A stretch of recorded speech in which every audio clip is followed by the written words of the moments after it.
Un nouveau focus. Abordons maintenant le score recall, rappel en français.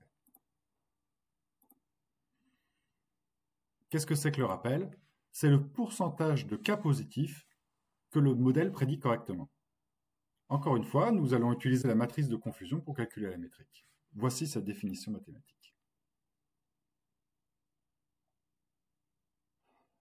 Cas positif prédit correctement l'ensemble des cas positifs.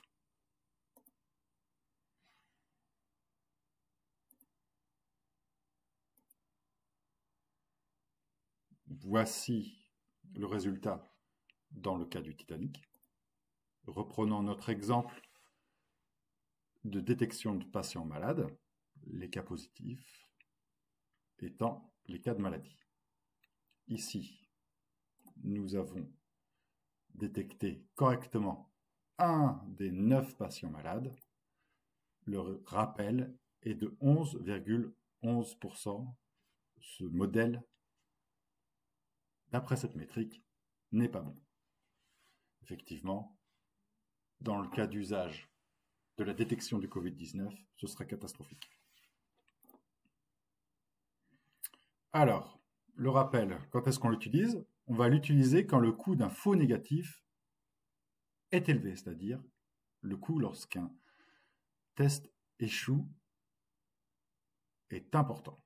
Ça répond à la question, quelle est la proportion de vrais positifs qui ont correctement été identifiés? Exemple de faux négatif, un patient qui est malade passe un test et ce test ne le détecte pas comme étant malade, c'est-à-dire que le test échoue. C'est vraiment très problématique si c'est une maladie contagieuse ou une maladie grave. Dans ce cas-là, il faut absolument le rappeler, d'où le nom de cette métrique.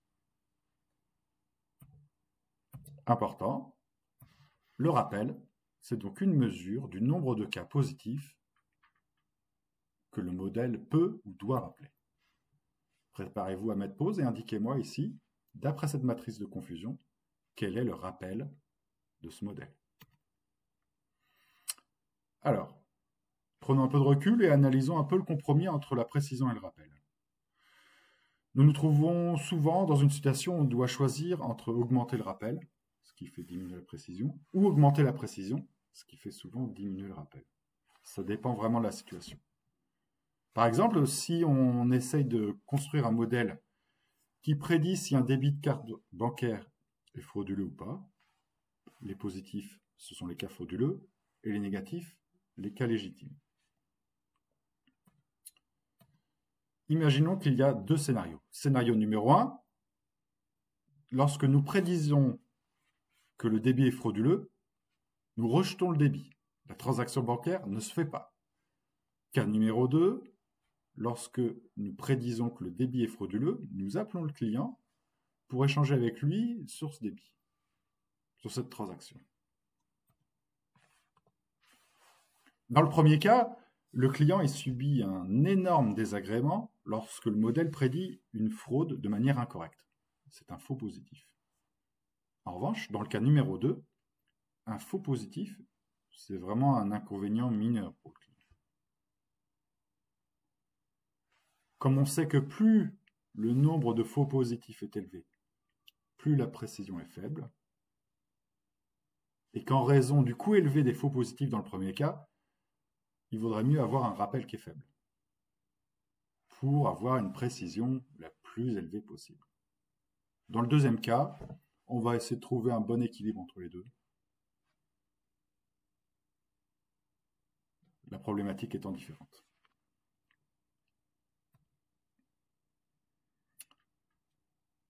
Important. Pour ce qui est du rappel, il n'y a pas de règle absolue.